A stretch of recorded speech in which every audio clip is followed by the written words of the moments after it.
হিমন্ত বিশ্ব শৰ্মা মামাই আমাক কৈছিলে যে লাখপতি বাইদেউ বনা, কিন্তু আমাক লাখপতি বাইদেউ বনোৱা সলনি আমাক ধ্বংসপতি বনাইছে। দহটা বজালৈকে ৰাতি চেলফি মাৰিছো লোকৰ মতাৰ সৈতে। আমাৰ অধিকাৰ নাই লোকৰ মতাৰ সৈতে চেলফি মাৰিবলৈ। হিমন্ত বিশ্ব শৰ্মাই চেলফি মাৰিবলৈ দিছিলে। আমাক এতিয়া মতাই ঘৰত নৰখায়, তেওঁ দায়িত্ব ল'ব লাগিব। যদি নৰখায় ইয়াতকৈ ভীষণ প্ৰতিবাদ আন্দোলন কৰিম আমি। আমাক বাইদেউ ছাৰে আমাক লাখপতি বনাইছিলে। লাখপতি বনোৱাৰ কাৰণে আমাৰ নাম নাহিলে। আৰু আমাৰ ৰাতি 10টা 11টালৈকে আমাক লোকৰ লগত চেলফি উঠালে। উঠাই আমি কাগজ পত্ৰ জমা দিলোঁ। দিয়াৰ পিছত আমাৰ নাম নাহিলে। কিন্তু 3টা গোটৰ চবৰে আহিছে।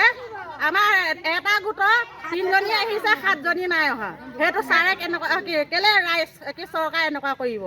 কৰিলে চবকে দিয়ক, কৰিলে চবকে কৰক, কিন্তু আমাক এনেখিনি কৰিব নালাগিছিলে। লাখপতি কৰিবই নালাগিছিলে। আমাৰ লুহিতাবলিৰ পৰা আহিছোগে। আমাৰ বিয় কাৰ্বন পুলি আমি জীৱিকাসকলে কাম কৰিছিলোগে। তদন্তমৰে আমি ভালদৰে কাম কৰিছিলোগে।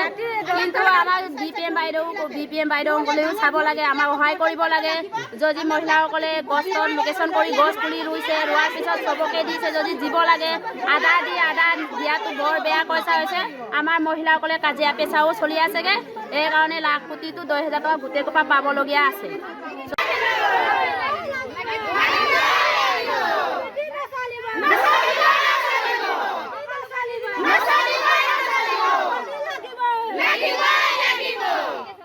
যিকোনো খবৰৰ বাবে যোগাযোগ কৰক 7099017330 লগতে 7099017110 নম্বৰত।